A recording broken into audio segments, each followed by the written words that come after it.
一粥一饭皆养生，美丽就在唇齿间。大家好，我是戴老师，欢迎来到我们的吃出素颜肌美颜课堂。今天的话题我们从黑眼圈说起。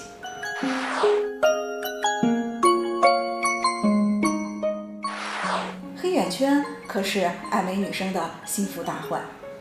那现代医学认为黑眼圈呢和不良的生活习惯，比如说像饮食不规律长期的熬夜还有精神压力过大有关系。另外呢，在临床上，一些慢性疾病还有一些妇科病的人容易有黑眼圈。那么从中医学角度来分析所有上述的这些原因呢，其实最终都可以归结为一点，那就是肾虚。有朋友一听到肾虚这两个字就和肾衰联系到一起了，说是不是我的肾功能不好了呀？其实呢，咱们再次跟大家强调一下，我们说的这个肾呢，是中医的五脏系统当中的肾。那么中医的这个肾和西医的那个解剖学上的肾呢，不是一个概念。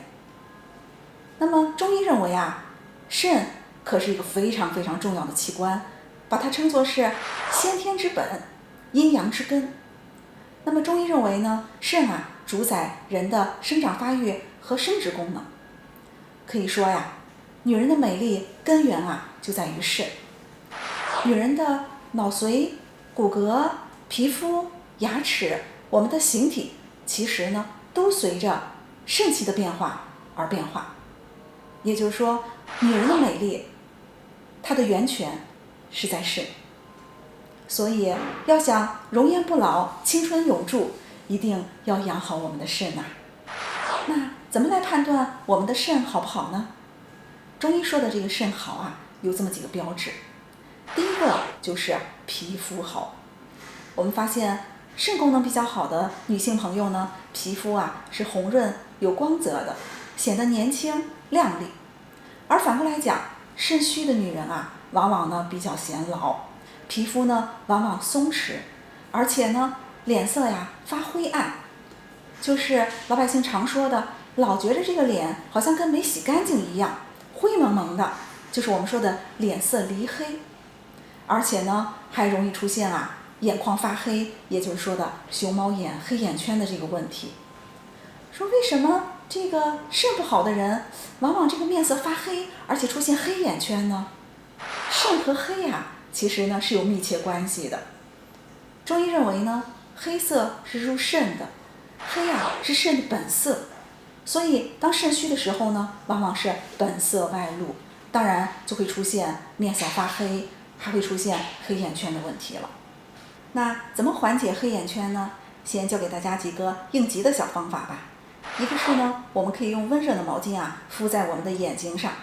温热的毛巾呢，可以促进局部的眼睛周围的血液循环，可以缓解黑眼圈。第二个呢，就是我们可以用生土豆片切得薄薄的，然后呢敷在我们的眼睛上，也可以缓解黑眼圈。这个生土豆片其实还蛮神奇的。那么我经常用这种方法呢来治疗一些外伤的淤肿，大家也可以试一下，其实效果还是非常好的。那么生土豆片呢有很好的清热解毒，而且散淤血、消水肿的作用，大家不妨一试。当然还有一种穴位按摩的方法。大家知道眼睛周围呢其实是有很多穴位的，我们通过按揉这些穴位呢，也可以促进周围的气血运行对消除黑眼圈呢也有一定的帮助。大家知道呢，我们的眼睛周围是有很多穴位的，就像我们做保健操一样，我们可以呢用我们的食指弯曲来刮揉眼眶的周围，促进局部的血液循环，也有很好的缓解黑眼圈的这种作用。当然这些小方法只能解一时之急，那么要想根本上解决黑眼圈的问题呢，还要从日常生活当中做起。比如说我们要注意保持一个良好的生活作息习惯，睡眠是非常重要的。那么虽然呢我们说睡眠不能解决一切问题，但是确实我们发现爱熬夜的朋友黑眼圈呢往往比较重。所以要解决这个问题呢，我们要注意保持充足的睡眠。大家知道维生素 A、贝塔胡萝卜素这样的营养素呢对眼睛非常有好处，所以建议大家啊，平时在饮食当中呢，多吃一些像猪肝、鸡肝这样富含维生素 A 的食物，也多吃一些呢，像芝麻呀、像南瓜呀、黄绿色的蔬菜，这些富含贝塔胡萝卜素的这样的食物，也对我们的缓解黑眼圈呢有一定的帮助。另外啊，还要注意放轻松，减少压力，这也是呢治疗黑眼圈的一个非常有效的办法。那么如果做到了这些，黑眼圈是不是就能够消失得无影无踪呢？其实还不够。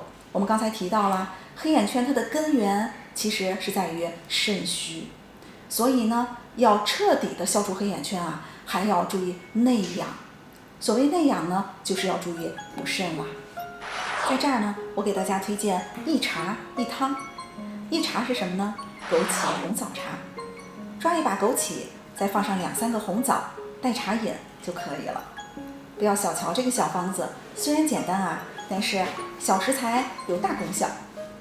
这其中呢，枸杞大家知道，甘平入肝肾经，有非常好的滋养肝肾的这样的效果。那么枸杞呀，在《神农本草经》当中呢，就被列为上品，而且啊，自古就被用来明目。那据传呢，大诗人陆游啊，在老年的时候呢，两眼昏花，视物模糊。那么他曾经啊，尝试枸杞，收到了非常好的治疗效果。枸杞呢，在民间啊，所以也被称为叫明眼草子。尝试枸杞啊，对缓解熬夜之后的眼睛干涩、发痒、视物昏花，还有黑眼圈呢，都非常的有效果。除了它可以解决黑眼圈的问题，常食枸杞呢，还可以使我们面色啊越来越红润。特别是呢，在这个茶汤当中呢，我们还配上了1日3个枣，终生不显老的大红枣。那么两者搭在一起啊，可以说美容养颜的效果就更加倍了。再给大家推荐一汤，就是枸杞猪肝汤。枸杞猪肝汤呢，它的原料啊有枸杞子50克，猪肝100克，菠菜100克，生姜2片，食盐呢适量。那么这个汤品啊，做起来非常的简单。菠菜呢洗净焯水，枸杞子洗净。我们先把枸杞和生姜加适量的水呢先烧开，然后呢煮大约10分钟左右。猪肝呢，我们事先洗净切片。等这个汤煮10分钟以后呢，我们放入猪肝，等到猪肝熟了以后，再把菠菜放进去，再适量的调味就可以了。这么简单的汤品，其实它的作用啊可是非常棒的。那么枸杞呢，我们刚才提到了能够滋补肝肾、明目。猪肝啊，大家知道有非常好的养肝血的功效，能够养肝明目。菠菜呢，能够通血脉、利五脏，也有养血的作用。所以这个汤品当中的3味食材搭在一起，应该说呢，滋养肝肾和明目的功效啊是非常强大的。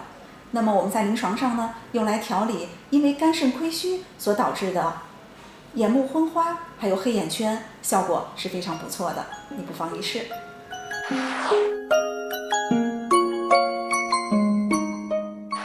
咱们一开始就提了，肾好啊，有好几个标志。第一个呢是皮肤好，那么第二个是什么呢？头发黑。乌黑的长发呀，会让女生呢看起来更加的年轻，不显老。可是现在啊，我们发现周围有很多女生年纪轻轻，可是啊已经有白头发了，而且呢还有脱发的问题。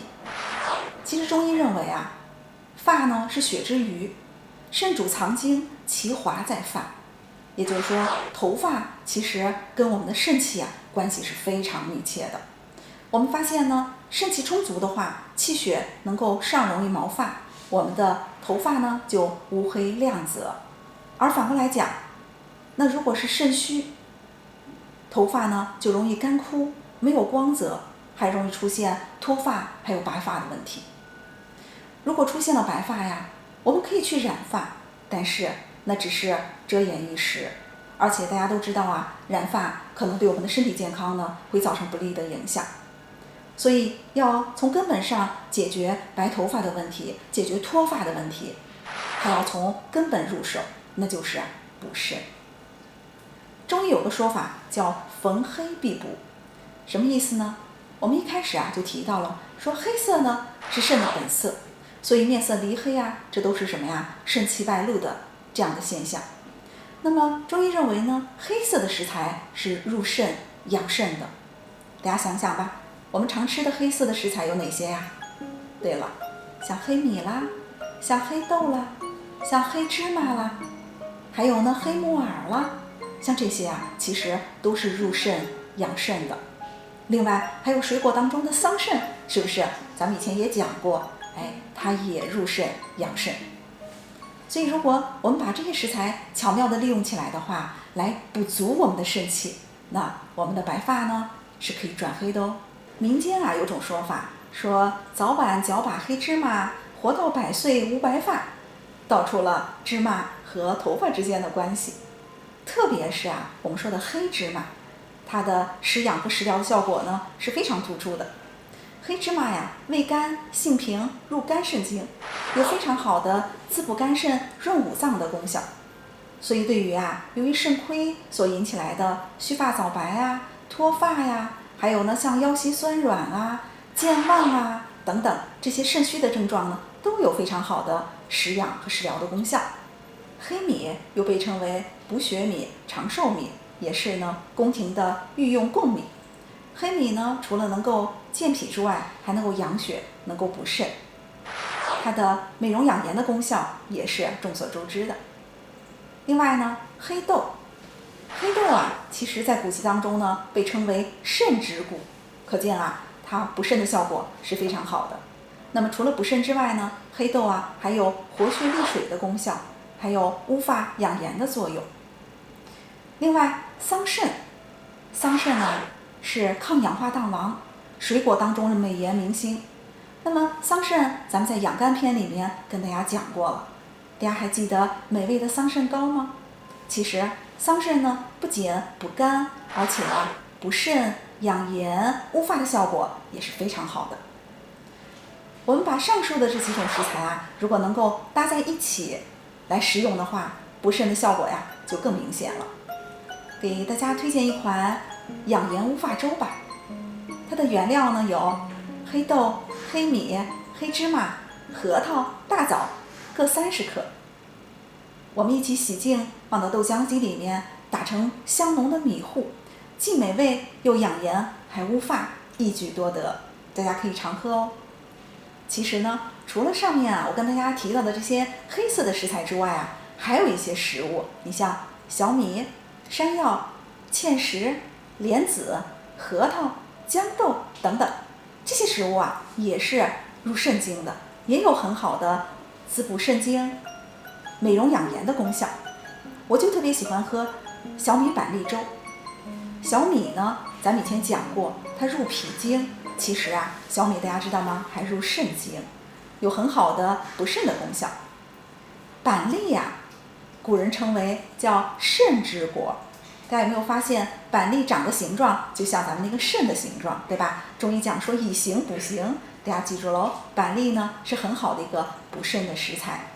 那么除了小米板栗粥之外其实我们女生很爱吃的一个甜品叫一品山药，大家都吃过吧？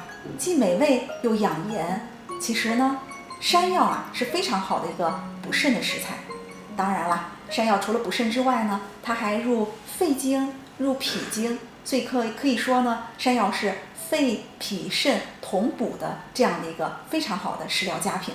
一品山药呢做起来也非常的简单，就是我们用淮山药呢500克，洗净去皮，蒸熟，把它碾成泥，然后呢再加上150克的面粉，把它揉成面团儿，把它揉成小圆饼。在小圆饼上面呢，我们可以放上像核桃仁像什锦果脯等等点缀一下，然后再上锅蒸上20分钟。出锅之后呢，摆盘，上面呢再浇上一层蜂蜜汁。大家想想，美容养颜的功效是不是就更好了呀？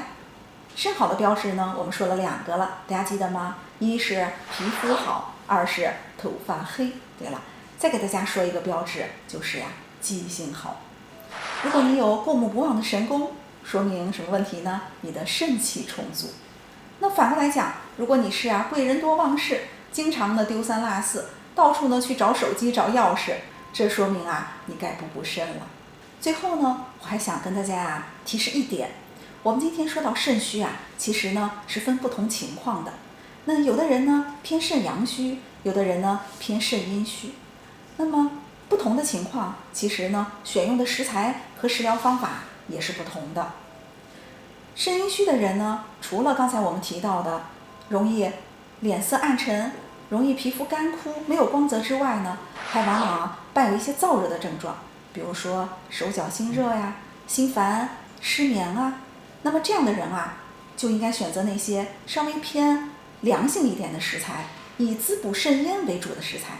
比如说咱们刚才提到的，像银耳啊、像黑芝麻呀、像枸杞呀，这些呢都是以滋补肾阴为主的。那么如果是呢偏肾阳虚的人，往往呢不是热，而是身体偏寒。比如说会手脚冰凉，经常拉肚子，不敢吃凉东西。那么是这样的人的话呢，应该温补肾阳为主。在食材的选用上呢，就应该偏温热一点。比如说咱们今天讲到的，像核桃啊、像桂圆啊、像板栗啊，这些呢都是以温补肾阳为主的。大家记住了吗？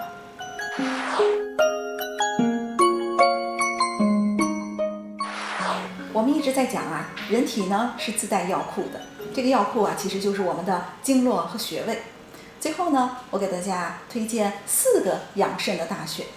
咱们先看第一个，就是在我们的足底涌泉穴。大家肯定听说过这个穴位，它的滋补肾阴的效果是非常好的。它在哪里呢？在我们的脚底板。我们把脚趾头去掉，脚掌的这一部分呢，我们把它3等分。那么它在上1/3的这个位置。其实简单一点呢，就是我们把我们的脚啊往下弯一弯，就在这个脚窝窝里面，这个呢就是涌泉穴了。我们经常呢按揉涌泉穴，尤其是呢建议大家在晚上用温热的水泡过脚之后，我们来按揉涌泉穴，那么它有非常好的滋补肾阴，还有安神助眠的作用哦。好了，第2个穴位呢是在我们的足内踝，内踝骨的后面和这个跟腱中间，大家知道是有一个窝窝的，就是我们讲的第2个补肾阴的大穴，叫太溪穴。那么经常按揉这个穴位和足底的涌泉穴配在一起呢，那么它的滋补肾阴的效果就更好了。大家可能听说过6味地黄丸吧，这就是补肾阴的一个常用的中成药。那么我们经常按揉这2个穴位啊，就相当于你天天吃6味地黄丸了。好了，说完了补肾阴的穴位，我们再来讲讲有没有补肾阳的穴位呢？当然有，它在我们的人体的背面。那么有2个穴位，一个呢是肾腧穴，一个是命门穴。它的位置呢，其实是在第2腰椎。这个第2腰椎可能大家觉得不好找，那么我们前面呢，大家可以找到我们的肚脐，肚脐也叫神阙穴。我们水平着画一个圈儿过来，其实中间就是命门，前面的肚脐和后面的命门穴呢是正冲着的啊。然后呢，这个命门穴旁开2个指头，左右旁开2个指头就是肾腧穴了。那么这2个穴位有非常好的补肾阳的功效。其实我们平时呢，可以把我们的手掌搓热，然后呢放在我们的腰背部，上下的来搓我们的这个腰部，其实也就刺激到了这个命门穴和肾腧穴了。经常这样做呢，有非常好的温补肾阳的功效，大家可以试一下。俗话说女人是水做的，而肾呢属水，主一身之水液代谢。所以要想做一个柔情似水的女人，让我们的肌肤呢水嫩光泽、肤若凝脂，首先得养好我们的肾，肾好了，我们才能够像花儿一样绽放。大家说对不对？今天呢，咱们讲了这么多养肾补肾的食材，还给大家介绍了4个补肾的大穴，大家都记住了吗？一粥一饭皆养生，美丽就在唇齿间。我是戴老师，咱们下节课见。